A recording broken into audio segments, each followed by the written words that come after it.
Muchas gracias. Un gusto, como siempre, compartir estos espacios con el personal del ISAPEG. Ha sido muy grato y ha sido completamente positivo esta nueva cultura laboral que estamos tratando de fortalecer desde una perspectiva de ser más humanos que nunca, desde la capacitación. Y hoy nos acompaña un ponente, un profesional de la pues de este sistema que hoy estamos fortaleciendo con otras instituciones, con otras instancias, más allá de ponentes que hemos tenido que forman parte del ISAPEC. Y pues bueno, él es Juan Carlos Cano Martínez, él es licenciado en Derecho por la Universidad de Guanajuato, tiene una especialidad en Notaría Pública por la Universidad de Guanajuato y asimismo una maestría en Ciencias Jurídico-Penales por la misma Casa de Estudios. Es maestro en Dirección y Gestión Pública Local, así como una maestría en Estudios Avanzados en Derechos Humanos por la Universidad Carlos III de Madrid y tiene un doctorado en Filosofía por la Universidad Complutense de Madrid. Tiene una experiencia bastante amplia, ha sido secretario proyectista en el primer tribunal colegiado de materia civil del 16º Circuito del Poder Judicial de la Federación, así como servidor público del primer tribunal colegiado en materia administrativa. Secretario proyectista en el primer tribunal colegiado en materia administrativa del 16º Circuito por licencia médica titular y secretario del Pleno en materia administrativa del 10º Circuito. Ha sido agente investigador en funciones de proyectista en la Procuraduría de Derechos Humanos de Irapuato y jefe de investigación en la Coordinación de Educación de la Procuraduría de Derechos Humanos. Licenciado Juan Carlos, doctor Juan Carlos más bien, bienvenido a esta ponencia y gracias por abonar a nuestra nueva cultura y a nuestra noble institución. Adelante, adelante, Liz. Muchísimas gracias por la introducción, por el acceso a este evento por parte de la Dirección de Recursos Humanos y gracias a todas y a todos los que hoy se están sumando para que sigamos fortaleciéndonos. Se está acabando 2022. Yo creo que tenemos que prepararnos fuertemente para el 2023 y siempre se hace con anticipación. Estamos muy a tiempo, prácticamente casi nos vamos de vacaciones, entonces hay que dejar la planeación de este café virtual, de este objetivo que tenemos de convertirnos en agentes de cambio, en poder ser esos líderes desde las direcciones de recursos humanos, direcciones de hospital, de centros de salud, todos los que están aquí, los administradores que siempre nos han estado acompañando y que podamos ver que nuestro actuar le fortalece y va formando una cultura laboral que practica el humanismo, que se fundamenta en el bien común, que tiene mucho que ver con la atención que debemos dar a los seres humanos y que tiene que definirse como liderazgo transformacional, cuando la persona es el centro de nuestro quehacer, cuando además nuestro entorno está bien controlado, sabemos en dónde pisamos, sabemos qué representamos para el ISAPEC, para la comunidad también, y además que lo podamos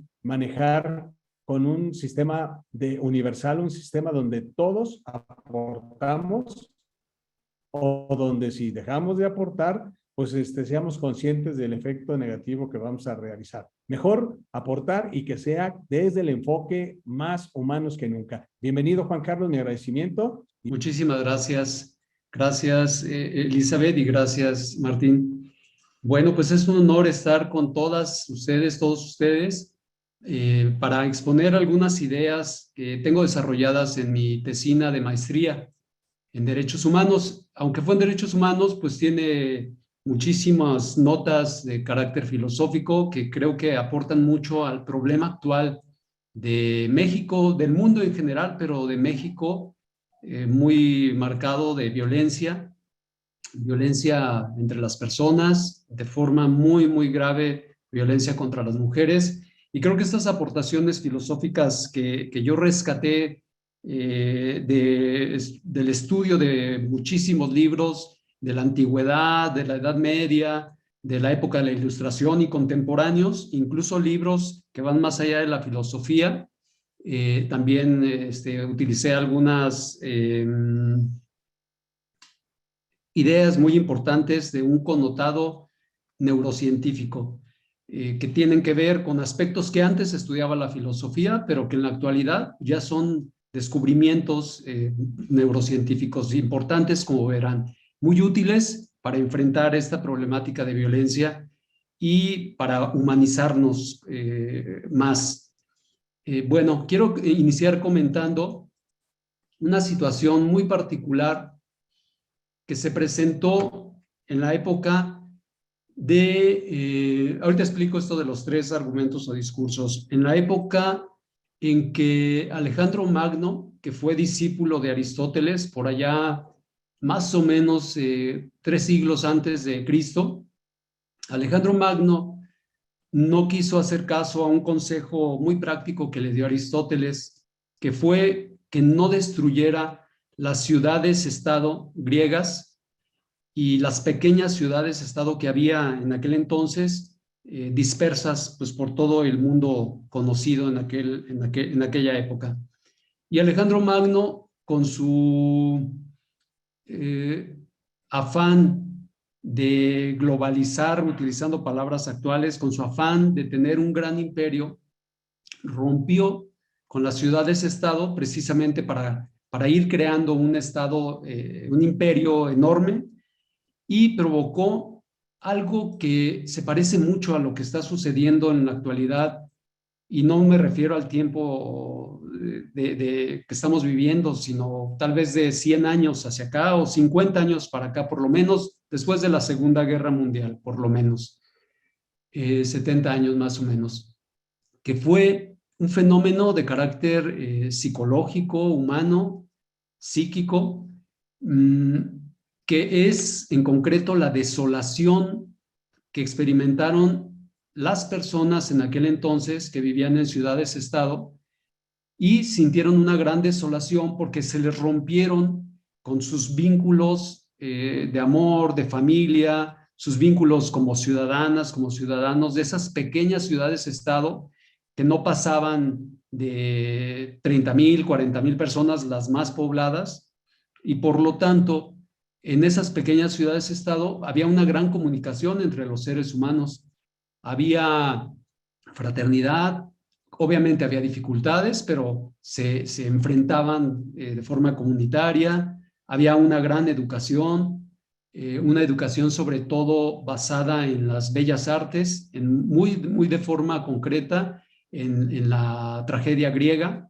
Se les presentaba a los jóvenes de aquel tiempo de forma dramatizada el sufrimiento de otras personas para generarles una conciencia de lo importante que era compadecerse de ese sufrimiento y actuar en consecuencia, no solo quedarse con el sufrimiento de los demás, entenderlo, sino actuar en consecuencia, promover a la acción individual y a la acción social. Ese fenómeno de la desolación, creo que de forma, me atrevo a afirmarlo, es muy patente en ciudades grandes de nuestro país, como la Ciudad de México, como Monterrey, como Guadalajara, como León.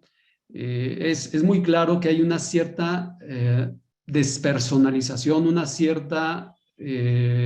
cierto rompimiento de esos vínculos estrechos que había o que hay todavía en las pequeñas comunidades. En los municipios pequeños es muy fácil, si hay alguien aquí que viva, por ejemplo, en Cortázar, pues comprenderá muy fácilmente lo que estoy tratando de explicar, que hay vínculos estrechos entre las personas que viven en Cortázar, las personas que viven, por ejemplo, pues iba a decir Salamanca, pero creo que no, ya también es una ciudad grande, donde estoy actualmente, Moroleón, Uriangato, Tarimoro. Esas ciudades, esos municipios pequeños, todavía gozan de estas relaciones afectivas, tanto sociales como familiares, que ayudan muchísimo a humanizar. Bueno, dejo esa idea de entrada, de esa desolación humana que sufrieron en Grecia, con motivo de ese afán imperialista de Alejandro Magno, que no quiso hacerle caso a Aristóteles, a su maestro. Bueno, esto de los 3 argumentos lo quise poner para explicarles que voy a tratar de utilizar sobre todo los argumentos numerados como 2 y 3, y sobre todo el 3. Toda ponencia seria toda plática seria de este tipo, filosófica, de derechos, sobre todo filosófica, debe ser informativa, es decir, no debe estar sesgada, debe presentar lo que el pensamiento humano ha desarrollado a través de la historia de la forma más objetiva. De vez en cuando trataré de incluso decir cuando estoy utilizando un argumento persuasivo, guiado no con sesgo, pero sí con un cierto toque de mis opiniones, para tratar de pues ser como muy claro en por qué a mí me interesó esto, por qué estos temas que van a escuchar, pero al margen de que me hayan interesado, ustedes lo verán, por eso es un discurso informativo también, verán que son temas fundamentales, que son temas de toda la vida, de cualquier ser humano, de cualquier sociedad, y que si los alcanzamos a estudiar, a comprender con cierta profundidad, podemos aportar mucho para pacificar nuestros centros de trabajo, para pacificar incluso nuestra propia persona, para pacificar nuestro entorno familiar, para pacificar a la comunidad, etcétera. Ser instrumentos, ser agentes de pacificación, que creo que es una gran misión que tenemos en nuestros tiempos. Y bueno, de vez en cuando utilizaré el discurso de entretenimiento, es decir, haré alguna broma, etcétera, con la anuencia de ustedes, pero casi siempre será informativo, de vez en cuando persuasivo y, bueno, para que no sea aburrida, de vez en cuando algún comentario que sea entretenido. Bueno, es muy importante en todo este discurso que pretendo hilar sobre cómo humanizarnos, cómo hacer para ser más humanos. Todas las aportaciones no son opiniones mías, verán que son aportaciones de 4 grandes corrientes filosóficas que existieron pues más o menos del siglo IV antes de Cristo. La última se consolidó por ahí del siglo II, III después de Cristo, y ya esas 4 grandes corrientes filosóficas han ido remasterizándose, permítanme la expresión, en otras corrientes, pero esas 4 son las fundamentales.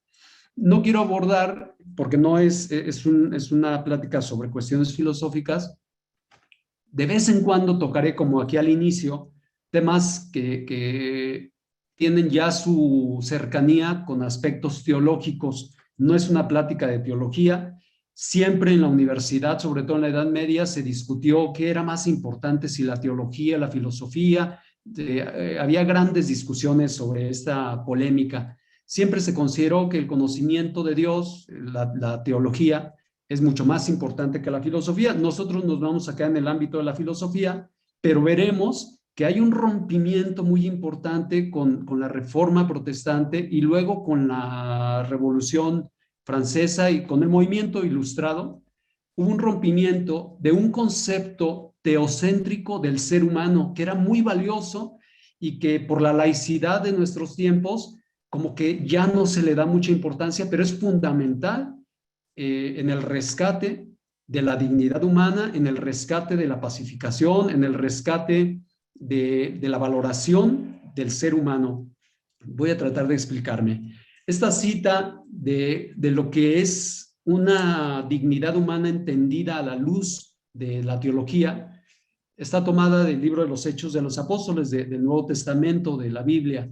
Dice en esa parte, San Pedro es el que está hablando, el apóstol Pedro, y dice: ustedes saben que no está permitido a un judío juntarse con ningún extranjero ni entrar en su casa, pero a mí me ha manifestado Dios que no hay que llamar profano a ningún hombre, a ningún ser humano, ni considerarlo impuro.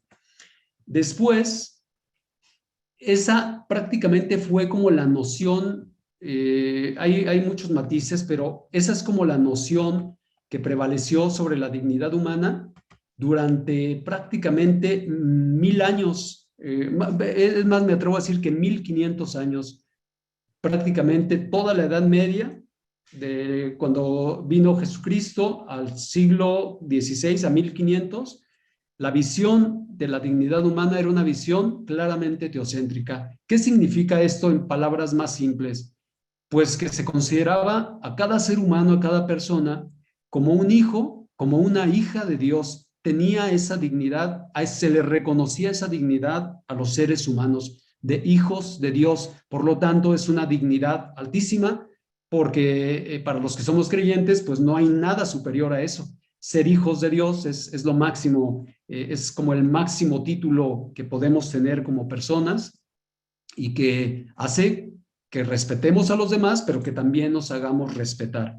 Entonces, esa fue la visión que prevaleció. Vino la Reforma Protestante y después la Ilustración inglesa primero y luego francesa, y un gran pensador alemán, ni es inglés ni es francés, era alemán, pero este gran pensador, este gran filósofo, desarrolló una noción de ser humano para desligarla de la visión teocéntrica, y dio lugar a una visión antropocéntrica de la dignidad humana. Es decir, lo que pretendió Immanuel Kant, junto con muchos otros filósofos y algunas filósofas de aquel tiempo, fue romper con esa visión del ser humano como hijo o hija de Dios. ¿Qué dijo entonces Immanuel Kant? Él dijo: el hombre, y en general todo ser racional, existe como un fin en sí mismo, no simplemente como un medio para ser utilizado discrecionalmente por esta o aquella voluntad, sino que tanto en las acciones orientadas hacia sí mismo como en las dirigidas hacia otros seres racionales, el hombre, el ser humano, la persona, ha de ser considerada siempre al mismo tiempo como un fin. Se resume esto: los seres humanos somos fines en sí mismos, no somos medios de nadie. Por eso vino esa lucha tan fuerte de la Revolución Francesa, que fue donde se coronaron las ideas ilustradas de la abolición de la esclavitud, del rompimiento de la monarquía, el inicio de las repúblicas, etcétera. Lo que querían era romper con esa forma de entender a los seres humanos muy propia de las monarquías, de aquel entonces por lo menos, de entenderlos como instrumentos al servicio del rey. Por eso incluso las palabras cuentan mucho. Se les llamaba súbditos, no se les llamaba gobernados ni gobernantes. Ahora incluso se dice que somos los mandantes, y los gobernantes son los mandatarios, son los que hacen, los que los mandantes queremos que hagan en la teoría política. Y entonces, fíjense cómo hay un cambio de ese teocentrismo a ese antropocentrismo, en el que ya incluso la utilización de la palabra Dios se va excluyendo en la filosofía. Es un cambio importante porque generó que los seres humanos fuéramos como ubicándonos todos en un plano de igualdad, una igualdad formal por lo menos, después se buscó una igualdad material, en un plano de libertad y en un plano de fraternidad, que fueron esos tres los grandes valores que propugnó, que buscó hacer realidad la Revolución Francesa: igualdad, libertad y fraternidad. Igualdad de todos los seres humanos, libertad de cada uno de esos seres humanos y fraternidad entre esos seres humanos, prescindiendo ya de la connotación religiosa de la dignidad humana.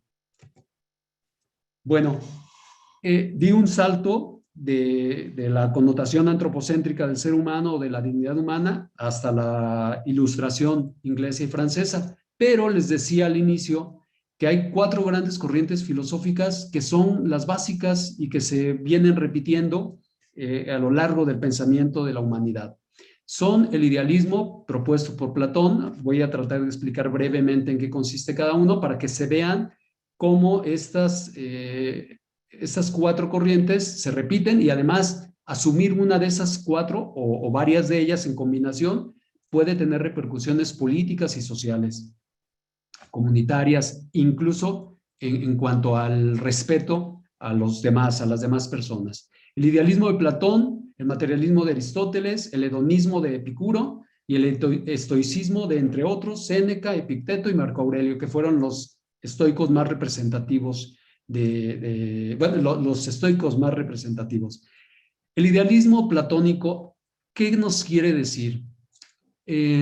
a riesgo de hacer una caricatura, si me está escuchando alguna o algún filósofo, a riesgo de hacer una caricatura que trataré de no hacerlo, no caer en ese error. El idealismo platónico lo que decía era básicamente que lo que importa en el ser humano, la dimensión del ser humano que es fundamental, relevante, es todo lo que tenga que ver con lo intelectual, con las ideas, con el alma. En aquel entonces había un ilemorfismo, un dualismo, se concebía al ser humano como alma y cuerpo. Alma no en el sentido religioso que después el cristianismo nos legó, sino alma en el sentido de toda la actividad intelectual, incluyendo a las emociones. Alma y cuerpo. Entonces el idealismo platónico ponía un acento especial en el alma, en la cuestión de las ideas, en la cuestión intelectual, con desprecio, me atrevo a decirlo, con desprecio de lo corpóreo. Es decir, la búsqueda de todo ser humano durante su vida era perfeccionarse intelectualmente, perfeccionar su alma, su intelecto, sus emociones, y de esa forma trascender. Y el cuerpo quedaba relegado. Aristóteles, que fue discípulo de Platón, pero que, bueno, empezaron a tener diferencias por la concepción del ser humano, también sostenía un ilemorfismo, un dualismo, es decir, alma y cuerpo, pero para Aristóteles el cuerpo era muy importante. Él era hijo de un médico que se llamaba, como un hijo después que tuvo Aristóteles, se llamaba Nicómaco, su padre. Su madre era Festas, era una señora que se dedicaba, que era partera en aquel tiempo, allá en Grecia, en Macedonia y luego en Grecia. Y Aristóteles, por influencia de su padre y su madre, para quienes lo corpóreo era muy importante, empezó a poner en cuestión las ideas de Platón y sostuvo una teoría muy relevante de la felicidad o de la vida buena, que incluye, por supuesto, todo lo corpóreo, todo lo material. El materialismo no debemos entender exclusivamente lo económico, la materia en sí misma, las propiedades, etcétera, sino más bien lo corpóreo, lo tangible. Aristóteles le dio una gran importancia al materialismo. Bueno, entonces les decía, imagínense que alguien, un médico, pues por supuesto una doctora no podría ser un idealista porque pues trabajan principalmente con los problemas del cuerpo. También, obviamente, un psicólogo pues trabaja con las cuestiones intelectuales, emocionales, pero tienen que ver con el cuerpo. Entonces, ser un idealista, un médico ser un idealista, pues se ve como un poco incongruente, inconsistente. Ser un materialista, pues ya hay más conformidad con esa vocación, por poner un ejemplo nada más. Luego vino una tercera escuela que era más o menos contemporánea con Platón, con Aristóteles, que es la del hedonismo. El hedonismo, lo iba a poner entre comillas, ahorita explico por qué decidí no hacerlo, pues se hubiera visto muy raro. Fue planteado por un filósofo llamado Epicuro.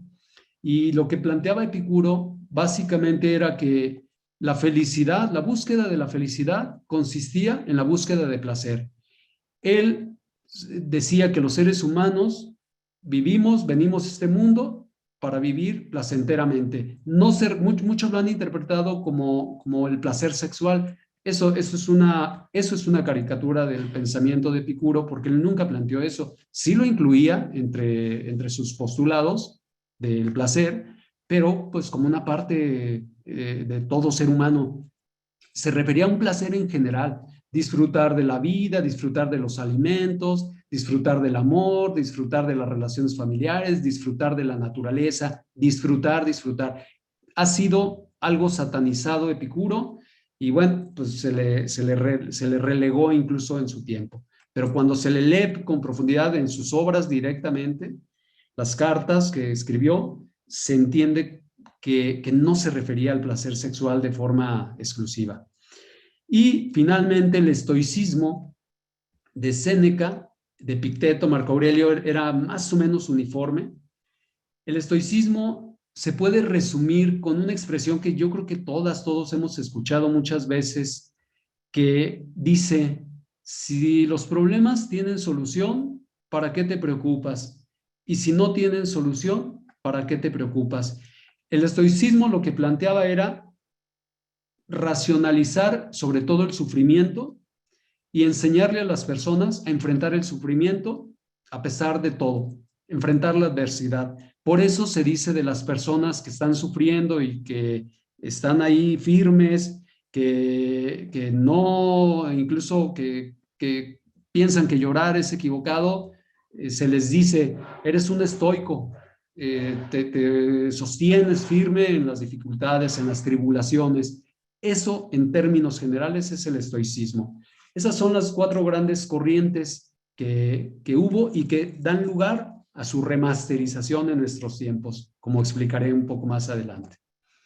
Bueno, ¿cuáles son los temas filosóficos fundamentales que abordaré? Pues trataré que sean 20 minutos, como empezamos un poquito después de las 12, trataré que sea como en 20 minutos, que tienen grandes impactos sociales y políticos. En la filosofía, hablar de la felicidad parece como un poco de novela. No, es un tema fundamental de la filosofía. Todos los filósofos, desde Platón, Aristóteles, Sócrates antes de Platón, Epicuro y los estoicos, todos sabían que el punto de partida en la búsqueda, más bien en el quehacer de los seres humanos, su objetivo es la felicidad. ¿Qué entendemos por felicidad? Ese es un tema ya bastante complejo. Lo desarrollaré pues de forma un tanto superficial porque tendríamos que hacer una plática para el tema de la felicidad. Pero en términos generales, la teoría más relevante, más importante, que sigue teniendo vigencia, es la teoría de la vida buena o la eudaimonía, es un nombre raro, pero significa en pocas palabras vida buena, de Aristóteles. Dice Aristóteles, la vida buena necesita diversos componentes. Para que una vida sea buena, una vida personal, una vida familiar, una vida social, sea buena, se necesita de tener diferentes componentes. ¿Cuáles componentes? El amor, la familia, ciertos bienes materiales para vivir con dignidad, salud, tener relaciones sociales. Da así una serie de más o menos 8 componentes. Si falta alguno de esos componentes, si faltan 2, si faltan 3, en la medida que falten componentes, la vida va siendo menos buena. En la medida en que se tengan más de esos componentes, la vida va siendo más buena. Entonces es un tema muy importante. Aristóteles desarrolló esta teoría de la vida buena en su libro de la Ética Nicómaco y ahí explica que ese es el objetivo de todo ser humano. Si yo preguntara, creo que va a haber preguntas y respuestas al final, por lo menos por este chat. Si yo les pregunto, ¿qué buscamos los seres humanos? Creo que una respuesta contundente va a ser la felicidad. Queremos la felicidad los seres humanos. Por eso tratamos de rehuir todo lo que sea doloroso, todo lo que sea sufrimiento. Por eso existe la medicina, porque el sufrimiento, perdón, la enfermedad, es ausencia de vida buena o afecta a la vida buena. Por eso existe la medicina. Y entonces nos quedamos con el tema de la felicidad, es un tema muy importante y la teoría que imperó y que sigue imperando hasta nuestros días es la teoría de la vida buena de Aristóteles. Porque otra forma de entender la felicidad, muy limitada, muy pobre, es entender a la felicidad como un estado psicológico. Pero eso, además de que puede ser muy demagógico, no nos sirve de mucho porque es muy abstracto. Decirle a alguien, oye, mira, no tienes dinero, no tienes trabajo, no tienes familia, no tienes salud, pero tú piensas que vas a ser feliz, pues es algo demagógico, algo incluso cruel. Más bien, si los gobiernos, si las personas buscamos que cada persona tenga la mayor cantidad de los componentes que Aristóteles desarrolló en su Ética Nicómaco, repito algunos: salud, amor, relaciones fraternales, familia, una cantidad moderada de bienes materiales para satisfacer las necesidades. Si logramos eso, pues parece ya más real y más acorde al ser humano. Otro tema importantísimo para ir como marcando ideas de por dónde tenemos que buscar la humanización y por dónde está el respeto a los demás y cómo podríamos ir venciendo la violencia. Otro tema fundamental de la filosofía, parece como muy religioso, pero no, es filosófico. Yo creo que es más filosófico que religioso. Es el tema del egoísmo. Y aquí hay dos grandes planteamientos que tienen muchas repercusiones según asumamos uno o el otro. El primer planteamiento lo hizo Juan Jacobo Rousseau, un filósofo suizo que vivió en Francia y que fue muy influyente para que se diera la revolución industrial, la revolución francesa y para que se diera el movimiento ilustrado o la enciclopedia, ese movimiento en el que se trató de cultivar a la humanidad y que pues dicen algunos que está inacabado y que tenemos que continuarlo a través de la educación. Rousseau decía que los seres humanos somos buenos por naturaleza y que la cultura, el mundo, es el que nos va corrompiendo. Y su contrario, que fue antes, Hobbes es un inglés que planteaba en el siglo XVI, en una obra que se llama siglo XVI-XVII, que se llama El Leviatán, planteaba que los seres humanos somos malos por naturaleza y daba toda una explicación. Él decía la frase aquella famosa de que el hombre es el lobo para el hombre, es decir, que estamos buscando hacernos daño. Habrá entre ustedes muchos rusonianos, muchos jovesianos, no lo sé, pero asumir una u otra postura tiene grandes repercusiones. Vamos a poner un simple ejemplo que tiene mucha actualidad, el de la seguridad social. Si un gobierno fuera muy rusoniano, de verdad que lo fuera, y que dijera, no, es que como los seres humanos somos buenos, no tiene que haber policías, no tiene que haber ejército, no tiene que haber militares. Entonces, pues diríamos las personas que estamos sufriendo la violencia, caray, pues como que su visión del ser humano, su concepción del ser humano tal vez no sea tan acertada, porque yo no veo mucha bondad afuera. Y bueno, hay extremos, hay gente muy pesimista que en todo ve maldad, etcétera. Ese es el caso de Hobbes. Imagínense un gobierno que sea hobbesiano, un gobierno que considera al ser humano malo.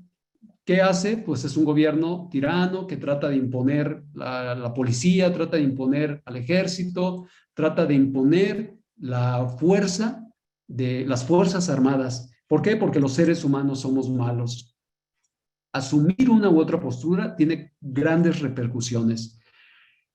Hay una tercera postura que nos la da el cristianismo, no voy a ahondar en ella, pero es una postura mucho más, cuando se estudia a profundidad, mucho más realista y además no desesperanzadora, no pesimista, pero tampoco ingenua. Esa postura dice, palabras más, palabras menos, que los seres humanos somos débiles, que tenemos debilidad.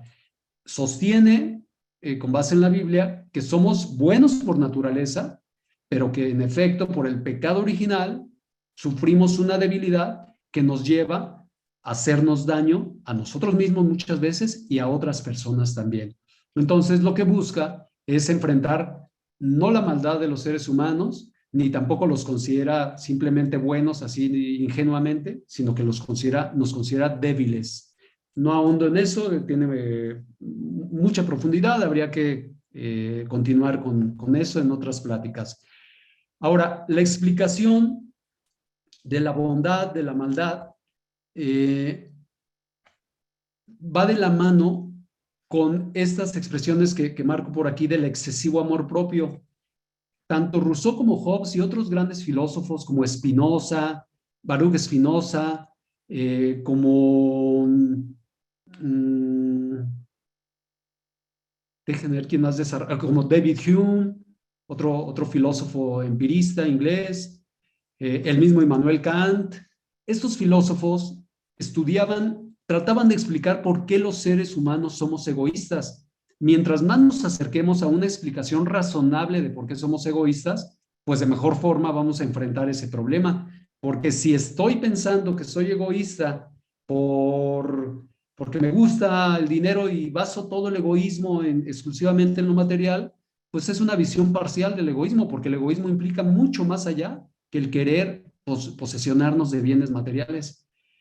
Entonces, más bien lo explican con el argumento del excesivo amor propio. Dicen que los seres humanos, quienes plantean estas ideas del excesivo amor propio, a mí me parecen muy razonables, que el excesivo amor propio es lo que provoca el egoísmo, porque es un desequilibrio entre nuestras capacidades y nuestras debilidades. Todos los seres humanos sabemos que tenemos grandes capacidades, talentos, pero también sabemos que tenemos debilidades cuando somos sinceros, cuando somos realistas. Y entonces, un excesivo amor propio trata de ocultarme, así lo explican estos autores, trata de ocultarme mis debilidades y ensalzar o exaltar mis capacidades. Una persona equilibrada debería ser muy consciente de sus capacidades, pero también de sus debilidades. Una persona que se subestima es aquella que, al contrario, en lugar de exaltar las capacidades, sus capacidades, está siempre pensando en sus debilidades. Son como tres facetas. Un polo opuesto, un polo extremo de deficiencia es considerarme débil, siempre débil, y no ver que tengo muchísimas capacidades y muchísimos talentos. El otro extremo es solo ver las capacidades y talentos y tratar de ocultar mis debilidades. Y el equilibrio es ser consciente de ambas cosas y enfrentar las debilidades y poner a funcionar las capacidades para mí y también para el servicio de los demás.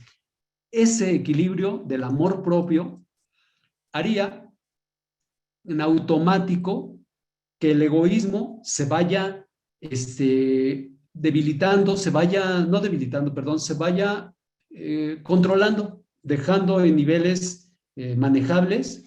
Y entonces, pues imagínense una sociedad así en la que cada persona es consciente de sus capacidades, pero también de sus debilidades. Es una sociedad en la que todos estamos prestos a ayudarnos, conscientes de que tenemos debilidades, pero también conscientes de que tenemos capacidades y que con ellas podemos ayudar. El tema del amor propio equilibrado es un tema básico para el enfrentamiento de la violencia y para el enfrentamiento y para enfrentar, para atender la deshumanización.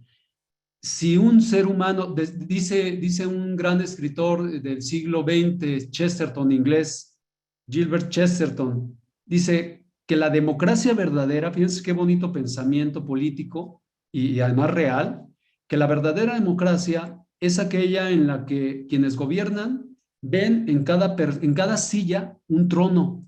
¿Qué significa esto? Que cada lugar que ocupa un ser humano en esa sociedad, más bien no que cada lugar, que cada ser humano ocupa un lugar importante en esa sociedad. Y entonces le reconozco, no le doy, le reconozco a cada persona esa dignidad particular, muy especial que tiene. El teocentrismo diría la dignidad de hija o de hijo de Dios. El antropocentrismo diría que somos fines en sí mismos, es decir, que no somos medios, que no somos instrumentos de nadie, que nadie nos puede utilizar para lograr sus propios objetivos, que somos fines en sí mismos. Y muy de la mano con todas estas teorías del egoísmo, del excesivo amor propio y de la propia teoría de la vida buena, surge una teoría muy reciente, esto es muy actual, de una filósofa norteamericana que se llama Martha Nussbaum. Ella vive en Estados Unidos, enseña en la Universidad de Nueva York y desarrolló una teoría muy bonita bonita, cuando digo bonita no voy a pensar que en sentido poético, sino muy profunda, muy razonable, voy a utilizar mejor la palabra razonable, muy razonable, la teoría de la vergüenza originaria. Esta teoría dice en pocas palabras lo que está entre paréntesis que están viendo. Detestamos nuestra vulnerabilidad. Déjenme mover aquí. Detestamos nuestra vulnerabilidad y la de otros porque nos recuerda nuestra propia vulnerabilidad. ¿Cuál es la vulnerabilidad del ser humano o cuáles son las vulnerabilidades del ser humano como más dramáticas, más palpables, más constatables por cualquier ser humano? Son la muerte, la enfermedad, la pobreza, la ancianidad. Aquí me permití utilizar la palabra, aunque sé que es como una palabra que está cayendo en desuso, se llama tercera edad, etcétera, pero la utilizo trato de no utilizar eufemismos, es decir, palabras así que suenen bonitas, porque la verdad es que la vida de una persona adulta mayor, cuando ya es una vida complicada en salud, complicada en economía, complicada en problemas de todo tipo, pues es una vida muy difícil y hay que reconocerlo, no para sufrir, sino para ayudar a esas personas y nosotros prepararnos para que si Dios nos permite vivir muchos años, pues prepararnos de la mejor manera para que no se convierta en una vulnerabilidad tan severa, que sea una vulnerabilidad llevable, como puede ser el enfrentar las enfermedades, y la que sí, pues es insuperable, es la muerte, es como la vulnerabilidad de las vulnerabilidades. Bueno, detestamos, este es un problema por el que hay violencia desde el punto de vista de esta teoría. No queremos saber nada de la vulnerabilidad de otros seres humanos porque nos recuerda nuestra propia vulnerabilidad. ¿Qué trata de decir esta teoría en sentido contrario? Que si aprendemos a aceptar nuestra vulnerabilidad y la de los demás, el mundo se va a humanizar prácticamente como por mayoría de razón. Porque si el problema es que yo detesto a una persona sin decirlo, no tenemos esa tosquedad, no somos así de, pues digamos, de groseros, pero en el fondo sabemos que cuando veo una persona muy enferma, yo trato de rehuir su situación porque me duele y porque me recuerda mi propia vulnerabilidad, me recuerda que algún día tal vez yo esté en esa situación. Si aprendo a amar, a ayudar, a apoyar esa vulnerabilidad, esa enfermedad, pues estaré procurando que la vida de esa persona sea mejor, que sea una vida digna verdaderamente, que yo contribuya a que su dignidad sea real, a que viva una vida de mejor calidad. Esta teoría quisiera desarrollarla un poco más, también es muy compleja, muy amplia, pero esta teoría lo que busca, en el fondo, es lo que ya dije antes en relación con el excesivo amor propio. Lo que busca es que haya equilibrio entre nuestras capacidades, nuestra conciencia de nuestras capacidades y nuestra conciencia de nuestras vulnerabilidades y también de la conciencia, nuestra conciencia de las capacidades de otras personas y de sus vulnerabilidades.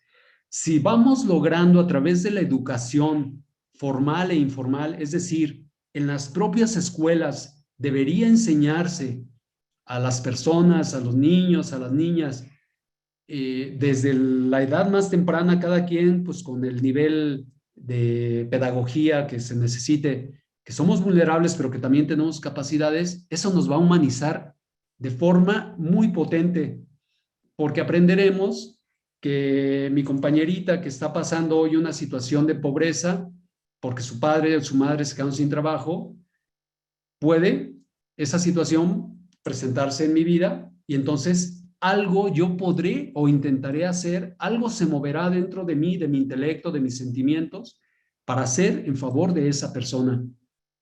Si no soy consciente de esa vulnerabilidad, ni siquiera la quiero ver, pero si la veo, la rehuyo porque me recuerda a mi propia vulnerabilidad, estaré siempre como refugiándome, tratando de refugiarme en mi egoísmo, en que mi vida es buena, en que mi vida está bien y por lo tanto, pues yo de ahí no me salgo y no hago nada por los demás.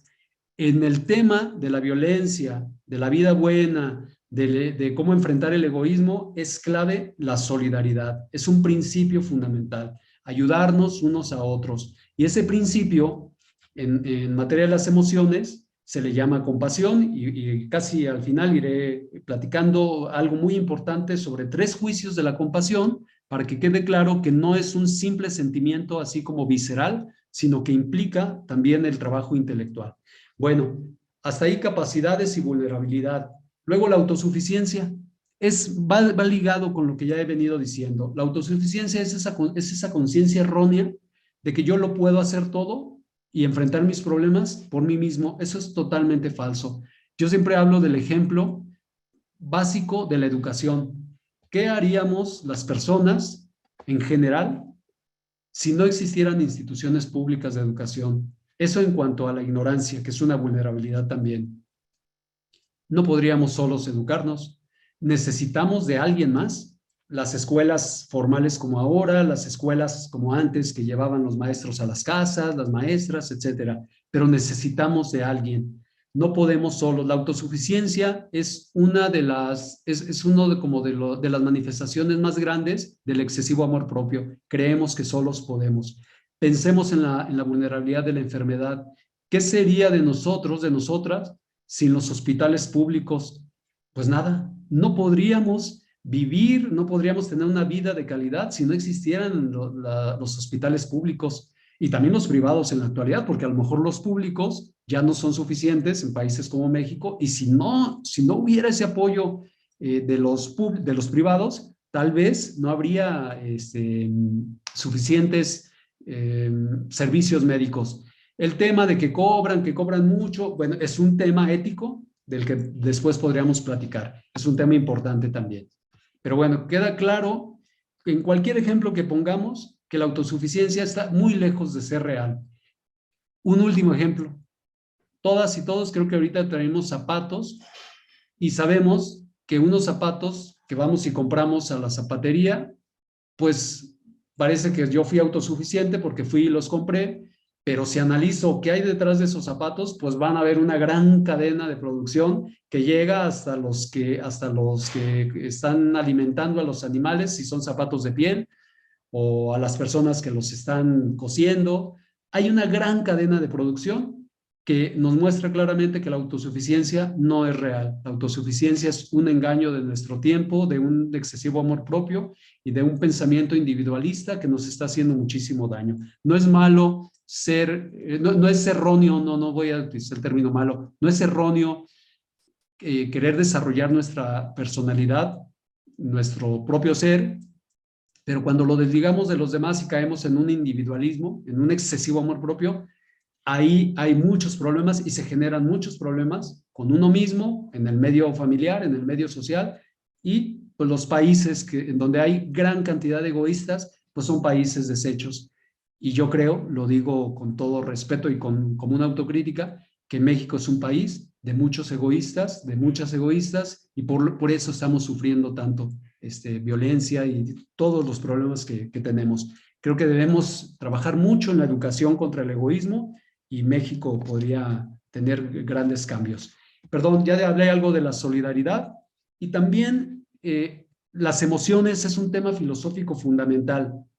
Se les consideraba pasiones a las emociones. Hay confusión terminológica. Se piensa que las emociones son pasiones, son sentimientos. Ahorita vamos a ver que hay una definición que nos ayuda mucho de un diccionario español y que trata de diferenciarlos y creo que lo hace de forma muy precisa, muy exacta.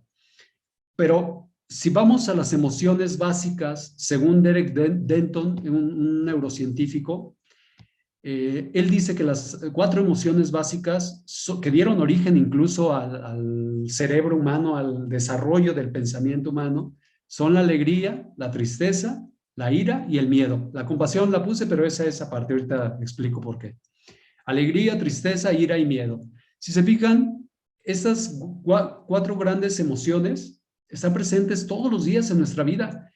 Y si se fijan, las emociones desordenadas, las emociones mal educadas, generan muchísimos problemas personales, familiares, en el medio de trabajo, en los ambientes de trabajo, generan muchos problemas. Porque una persona que va a su trabajo con tristeza, pues generalmente está irritable, transmite la tristeza o reacciona mal ante los problemas, ante una relación ahí de trabajo y puede generar un problema, desencadenar un problema que va a ir escalando y se va haciendo grande. En cambio, la alegría, pues es todos hemos experimentado que cuando estamos alegres, pues se genera un entorno saludable. Para mí mismo, el ambiente en mi propio ser es diferente, mis sensaciones, mis pensamientos, se generan círculos virtuosos, como explicaré ya casi al final, falta poquito. Y entonces es muy importante educar las alegrías. Hay quien dice que los sentimientos, estas emociones, pasiones o sentimientos, son emociones ciegas que no se pueden educar. No es verdad. Las neurociencias han demostrado que las emociones son educables, no manipulables, pero sí educables, y que si enseñamos a las personas desde su más tierna infancia y así mantenemos la vida de los seres humanos con una educación emocional que implique educación intelectual también, si hacemos eso, todo mejora en el ambiente, en la vida personal, en el ambiente familiar, en el ambiente social, en el ambiente comunitario, en el ambiente laboral y en una nación. El miedo, pues también sabemos que tiene sus beneficios porque nos ayuda a enfrentar peligros. Estas emociones son como las primarias, las básicas, cuando se supone vivíamos en las cavernas. Y entonces, pues el miedo tenía gran beneficio para alertarnos, para ayudarnos a enfrentar los riesgos que había, los peligros. Pero con la evolución, la tecnificación, con el avance de las ciencias, pues se supone que los niveles de miedo deberían ir disminuyendo porque ya tenemos mejores respuestas racionales, razonables, para enfrentar los peligros. Entonces, el miedo debería ser menos. Por eso, fíjense cómo el estado de violencia que hay en nuestro país genera eso, genera mucho miedo, y el miedo nos hace reactivos en sentido negativo, nos hace irritables, nos hace desconfiados, y en un país donde hay desconfianza entre quienes vivimos en él, pues hay muchos problemas, no hay solidaridad, hay egoísmo, cada quien se relega hacia su propio mundo. Lo vemos, por ejemplo, quienes hemos ido a la Ciudad de México y nos subimos al metro, pues todo el mundo va ahí como ensimismado, ensimismada, hay miedo. Y luego en ciudades, por ejemplo, imagínense Nuevo Laredo, esas ciudades donde hay tanta violencia, más que nuestras ciudades, pues el miedo hace que la gente no quiera salir de su casa, ya no hay vida social, ya no hay vida comunitaria, ya no hay desarrollo de la solidaridad, ya no hay percepción de la alegría, más bien hay como pesadumbre, hay un ambiente nocivo para el desarrollo personal y para el desarrollo comunitario. Entonces las emociones son muy importantes. Puse positivas y negativas entre comillas porque el miedo, ya traté de mostrar, tiene su dimensión positiva, pero también tiene su dimensión negativa. Depende de qué tengamos miedo. Hobbes, el autor de Leviatán, que pensaba que los seres humanos somos malos, se autodenominaba, se autollamaba el hijo del miedo, porque desde que él estaba en el vientre de su madre, para explicar, fíjense cómo un pensador, un filósofo tan excelso, tan elevado, si ustedes leen el Leviatán, es pues, un libro muy persuasivo, muy convincente. Él explica que sus teorías sobre la maldad innata de los seres humanos se debe en gran medida a que desde que él estaba en el vientre de su madre, sufrió miedo. Cuando su madre estaba embarazada de él, los navíos españoles estaban invadiendo Inglaterra, y entonces su madre sintió mucho miedo, parece como que lo transmitió a él, y luego ya cuando él nació y cuando fue creciendo, prácticamente ciudad a la que iba para tratar de estar en paz, entraba en conflicto. Entonces él iba como sufriendo de guerras internas y externas, y entonces se autodenominó el hijo del miedo. ¿Qué podíamos esperar de alguien que considera que vivió con tanto miedo siempre desde el vientre materno? Pues él consideraba que el ser humano, casi es lógico que considerara que el ser humano es malo por naturaleza. Explica mucho su desarrollo psicológico, su teoría de que los seres humanos somos malos por naturaleza. Ustedes, yo, quienes hemos vivido en ambientes de miedo, difíciles, pues claro que no pensamos igual que alguien que, por ejemplo, vive en una comunidad rural muy apacible, muy tranquila, siempre muy silenciosa, se escuchan nada más los pajaritos. Esos ambientes, claro que favorecen mucho el desarrollo integral de la persona y de las comunidades. Si alguien ha conocido alguna vez, y si no, dense la oportunidad de conocer Asís en Italia, el lugar donde nació San Francisco de Asís. Es un lugar apacible, tranquilísimo, hermosísimo, perdón por lo superlativo, pero así es, y mucha gente va mucha gente, ahí hacen encuestas incluso de eso, mucha gente va sin ser creyentes, van porque les han dicho que ahí se experimenta paz. Y entonces van en búsqueda de ese ambiente de paz, primero exterior, y luego van descubriendo que hay todo un mundo ahí que desarrolló San Francisco de Asís para generar paz interior. Entonces, cuando logramos educar un país para que las personas seamos personas lo más pacíficas posibles, eso potencia mucho el desarrollo económico, el desarrollo educativo, el desarrollo humano en general. La paz es fundamental, la paz exterior y la paz interior. Y en eso de la paz interior juegan muchísimo las emociones, porque la paz interior, vean cómo se entendía que las pasiones rompen con la paz interior, son una fractura de la paz interior. Esta es una definición larga, la voy a leer, vale la pena. Y si me permiten, Elizabeth, Martín, no sé si sea posible continuar unos 10 minutitos más. Todavía me quedan algunas ideas, pero ya muy rápidas. ¿Es posible? Sí, adelante. Sí, gracias. Bueno, dice Ferrater Mora en su diccionario de filosofía, en un sentido más específico y cuyo significado ha terminado por predominar, la pasión es una afección o modificación de un sujeto psíquico y luego la pasión como afección, conmoción, perturbación, etcétera, en sentido como negativo, del ánimo, ha sido objeto de examen por parte de autores antiguos, medievales y modernos, los cuales han procedido a definir el sentido de pasión y también a clasificar las pasiones. En la actualidad se entiende más bien por pasión todo afecto intenso y permanente, toda invasión de la vida psíquica por un afecto que domina tanto la razón como la voluntad. El sentido peyorativo de pasión ha perdido, no obstante, su vigencia cuando se ha advertido que las pasiones constituyen el fundamento de muchos desarrollos, sin ellos inexplicables, de la vida psíquica y cuando se ha intentado menos criticar las pasiones que descubrir las leyes de la vida emocional. Es decir, la palabra pasión, el concepto pasión, tiene una connotación o tenía una connotación claramente negativa, pero si se fijan al final, la rescata y hay que rescatarla, porque una vida sin pasiones buenas, ahí sí me permito utilizar el calificativo buenas, es una vida aburrida, una vida tediosa, una vida que hace que vivamos como una especie de apatía, de indiferencia, que tampoco es saludable ni personal ni socialmente.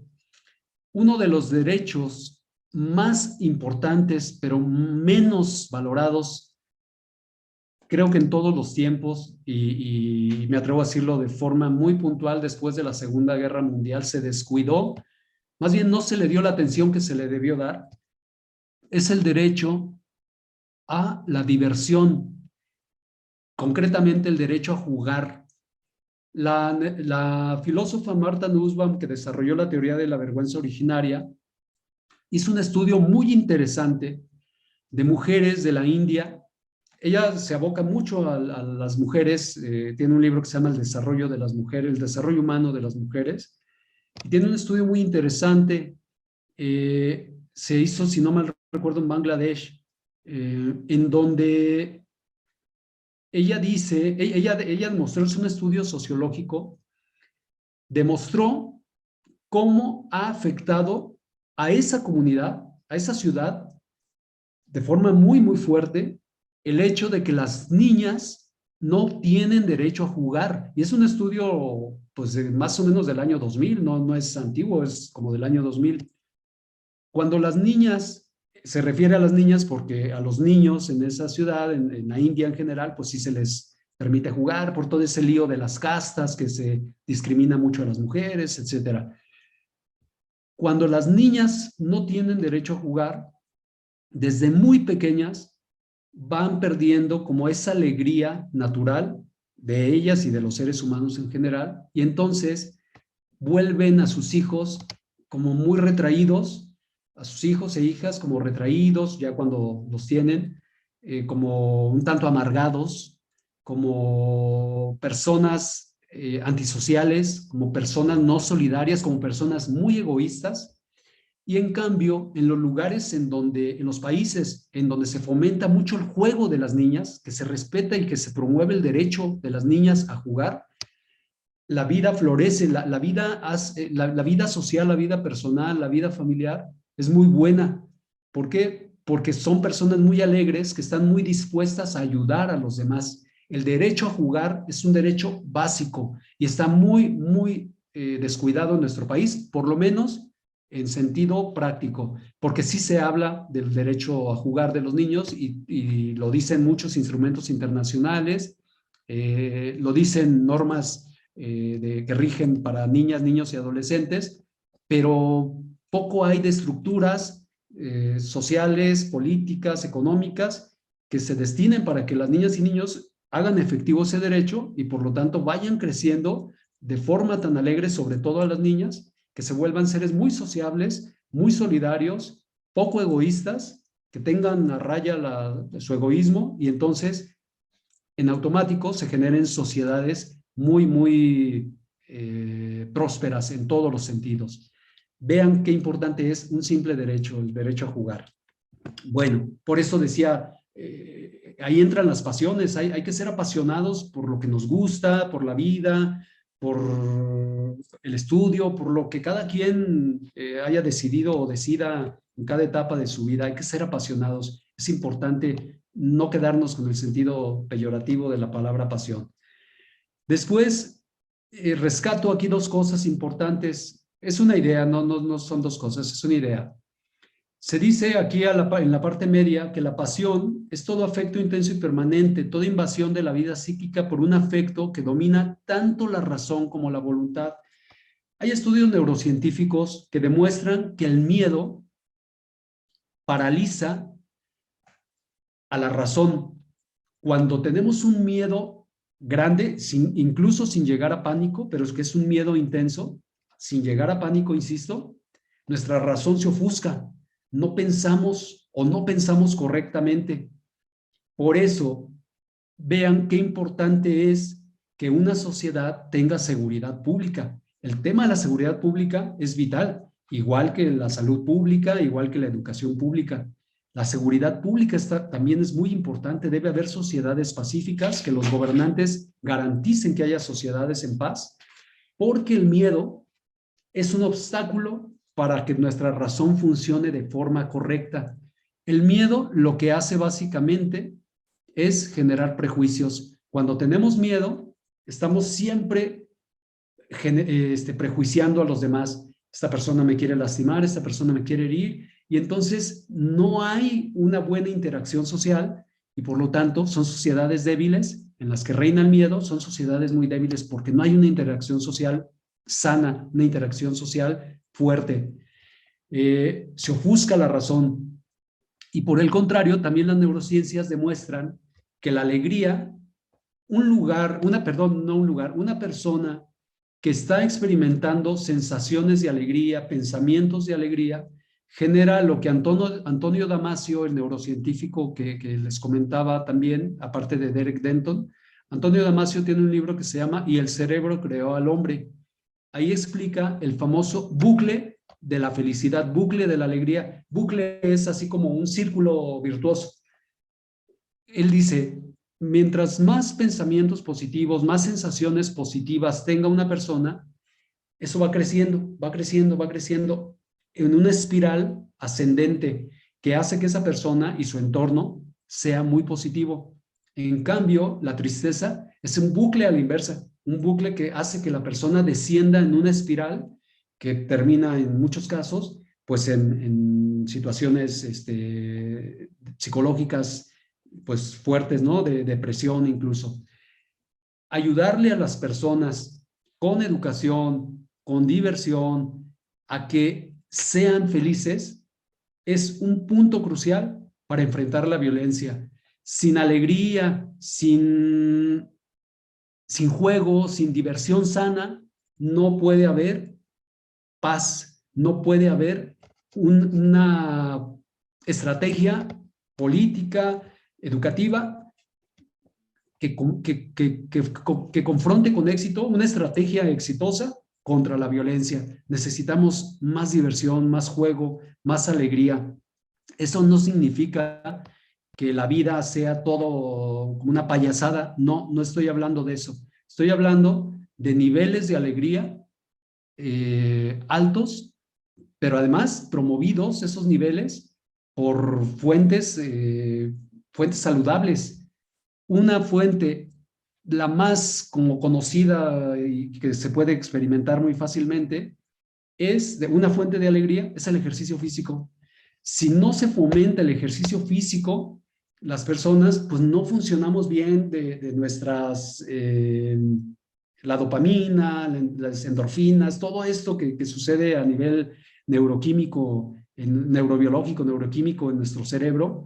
Y entonces, pues sentimos, no vivimos con esa intensidad, esa alegría que se necesita para mejorar a las sociedades y mejorar a las personas y mejorar a las sociedades. Otra cosa, la vida espiritual. La vida espiritual es básica. Esa relación que hay que hablarlo, en las escuelas luego no permiten hablar de esto en las públicas porque pues, la laicidad, está todo ese discurso de la laicidad, pero se están perdiendo de grandes riquezas porque la vida espiritual, bien entendida, bien llevada, permite que las personas vivamos esa paz interior, esa quietud interior, esa alegría interior que tanto se necesita en nuestros tiempos. Eso, bueno, lo dejo en el tintero y no sigo. El deporte, de esto hablaba incluso Aristóteles, fíjense en el libro también famoso de la política, él proponía, lo vieron como un poco invasivo en su tiempo y algunos autores o autoras actuales lo critican porque dicen que era como invasivo, que imponía. Nunca hizo eso Aristóteles, él proponía solamente. Él en la política se ocupó de proponer el deporte físico y, fíjense bien, una determinada alimentación. Yo no me meto en esos ambientes de los nutriólogos y esas cosas, pero sé por experiencia propia que cuando uno come de forma más saludable, por ejemplo, más frutas, más verduras, más pescado, en lugar de carnes pesadas, carnes rojas, para los que les guste, todo mi respeto, pero cuando uno come así como más ligero, el cuerpo está mejor, el cerebro está mejor, porque hay una interrelación estrecha entre lo que pasa en el cuerpo y lo que pasa en la mente. ¿Y quién habló de esto de forma contundente? Porque además lo vivió y lo sufrió. Víctor Frank, en su libro de El hombre en búsqueda de sentido, explica cómo en los campos de concentración, que él era un gran psicólogo y psiquiatra, cómo los sueños recurrentes de todas las personas que estaban ahí sufriendo de hambre, pues eran precisamente de comida. Sus sueños, sus pensamientos, todo lo que era comida, los mantenía ocupados tanto en sus sueños como en su vida vigilante, digamos, en su vida diaria. Estaban pensando mucho en la comida, pues porque tenían hambre.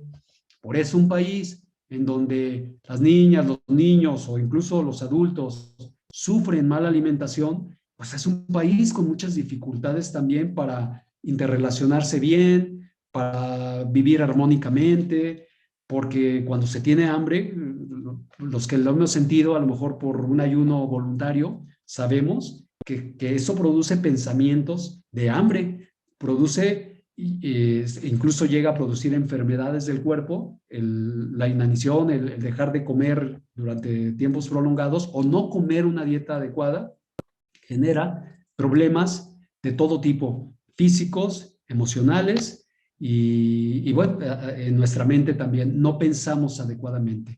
Vean cómo se van relacionando unas cosas, por eso, unas cosas con otras. Por eso la teoría de la vida buena de Aristóteles, que consideraba, entre otras cosas, la alimentación como uno de los componentes de la vida buena, sigue siendo la que prevalece, porque es real, es humana, es verdadera. Y me regreso ya casi para terminar a algo que dije. Si queremos ser más humanos y queremos que haya una humanización en nuestras ciudades, en nuestras familias, en nuestras comunidades, en nuestro estado, en nuestro mundo, en nuestro país, en nuestro mundo, se necesita ser realistas, tener una visión clara de cuáles son los componentes de la vida buena, de la felicidad, y trabajar por ellos, porque no podemos ser demagógicos y decir, no, sí, sí, todo va muy bien, porque hay unas excelentes fábricas. Pues sí, está bien, las fábricas permiten que la gente tenga acceso a un ingreso, pero eso no es suficiente. Se necesita todo un entramado de instituciones públicas de salud, educativas, etcétera, de desarrollo humano en general, y instituciones públicas y privadas que promuevan la alegría de los seres humanos. Un ejemplo que a mí me gusta mucho poner es el de los japoneses. Tengo un amigo que vivió allá y comentaba que en las empresas, pues los japoneses se van a dormir un ratito entre jornadas de trabajo que a veces ni siquiera son tan extenuantes, se van a dormir un rato, les tienen sus gimnasios, hacen deporte, los que tienen su espiritualidad determinada van y hacen su práctica, y sabemos que son de los países más prósperos. En Suecia hacen cosas parecidas. Por ejemplo, en Suecia las jornadas de trabajo son de 6 horas. ¿Por qué? Porque la gente en esas 6 horas da el máximo y no está 6 horas más perdiendo el tiempo. Eso, decirlo en México, pues hasta puede alguien decir, oye, ¿cómo crees? Pues en México tenemos que trabajar más. Pues es uno de nuestros vicios, que no hemos tal vez puesto la debida atención, no hemos hecho los estudios sociológicos, de desarrollo humano, estudios, aquí debe haber hasta estudios fisiológicos, etcétera, de cómo funcionamos los seres humanos. Y creo que sería un mejor país, no digo con jornadas de 6 horas, digo con jornadas menos largas, para que la gente tenga tiempo para sus actividades personales, familiares, sociales, como lo hacen en Suecia. En Suecia la gente después de las 6 se va a las clases de piano, lleva a sus hijos a los deportes, etcétera, etcétera. Es una vida integral, una vida donde los componentes de la felicidad se conocen y se busca que sean una realidad. No se piensa solamente en el dinero, se piensa en la vida como un todo. Bueno, para terminar, ya dije algunas cosas de estas. Voy a ser muy concreto. Ya hablé del círculo virtuoso de la alegría y también de la tristeza. Estas ideas de un religioso son muy interesantes. Él las refiere hacia el pecado. Vieron por ahí al inicio que estudié una maestría también en la Universidad de Guanajuato en Ciencias Jurídico-Penales. En esa maestría llevamos una materia muy interesante que es criminología. En la criminología se estudia algo así como el proceso interno, mental, volitivo del delito. Y hay como fases en las que el delincuente va escalando y va pasando una fase y va a otra. Y después de meditar, hacer daño, realiza sus estrategias y termina en la obra, termina haciendo el daño, cometiendo el delito. Se le llama en la criminología y también en la teoría del delito, al regreso de esas fases, cuando se arrepiente el delincuente. Los teóricos del derecho penal le llaman a esto el puente de oro. ¿Por qué? Porque de convertirme en un delincuente, en un criminal, por una decisión racional de la voluntad, yo me regreso y no concluyo con la última fase, que es la de materializar el daño. Entonces me regreso hacia la licitud y entonces utilicé el puente de oro. Ese puente de oro debemos enseñarlo en nuestras escuelas, en las instituciones públicas. Creo que se deben enseñar estas estrategias. Son como los círculos, como este círculo que es del pecado. El Máximo el Confesor es un autor muy antiguo, de por allá del siglo tercero, cuarto, que se retiró a un desierto y él en su soledad pensaba cómo era que los seres humanos estamos, cómo es que llevamos nuestras acciones a materializar. Y decía, primero la memoria, fíjense, la memoria lleva al intelecto, al pensamiento. Mi memoria me trae un pensamiento simple, burdo. Después, al permanecer en este pensamiento, se pone en movimiento la pasión, entendida en sentido negativo, la intención de hacer daño, que si no es destruida inclina el intelecto hacia el consentimiento. Acaecido esto, se llega al pecado de obra. Este proceso lo utilicé no con sentido religioso, sino con sentido neurocientífico. Es un proceso repetitivo. Si lo entendemos y podemos ayudarles a las personas a entender que este proceso lo vivimos cada ser humano en diferentes momentos cada día, y sabemos que es un círculo vicioso que tiene regreso y que podemos dar marcha atrás, este proceso nos puede ayudar a evitar muchísimos problemas y muchísima violencia que tenemos, porque nos ayuda a regresar de ese increciendo, de ese avance hacia el mal. La violencia, que es, si analizamos desde el punto de vista criminológico cómo funcionan los feminicidas, nos vamos a dar cuenta que premeditan, que hacen toda una serie de especulaciones, que vigilan a sus víctimas, que las van estudiando, etcétera, etcétera, y hasta terminar en el feminicidio. Digo, ese es un tema criminológico, pero sirve de ejemplo para saber que si estos son nuestros procesos mentales, volitivos, porque no solo interviene la mente, interviene también la memoria. Si tenemos nuestra memoria llena de cosas nocivas, pues claro que nuestro intelecto va a estar produciendo ideas nocivas y por supuesto vamos a estar generando emociones también nocivas. Hay que trabajar desde la memoria. ¿De qué llenamos nuestra cabeza? Para que se produzcan ideas adecuadas y también para que se produzcan emociones positivas. Es un círculo que si lo conocemos, si lo hemos experimentado y ayudamos a los demás a invertirlo y a hacerlo positivo, virtuoso, que es el círculo virtuoso del amor, prácticamente cambiará nuestro entorno de forma, creo que muy, muy rápida. Bueno, y termino para dejar clara esta idea del círculo virtuoso del amor con la explicación que Antonio de Damasio da en su libro sobre las neuronas espejo. Son un tipo de neuronas, seguramente han escuchado de ellas, pueden ver videos en YouTube, es muy fácil así buscan neuronas espejo y hay mucha información. En el libro se explica mucho mejor, y el cerebro creado al hombre se llama. Explica Antonio Damasio que los seres humanos por instinto, de forma innata, estamos llamados a experimentar con el solo ver a una persona, con el solo verla, estamos llamados a experimentar y a percibir su vida, si está sufriendo o si está viviendo con alegría. Podemos ver a las personas, eso es muy fácil. Y además, lo más importante, por eso se llama neuronas espejo, tratamos de imitar ese comportamiento. Esto es muy fácil para los que sean psicólogos, psicólogas, sabemos que somos seres gregarios, seres que imitamos, y más cuando somos niñas, cuando somos niños.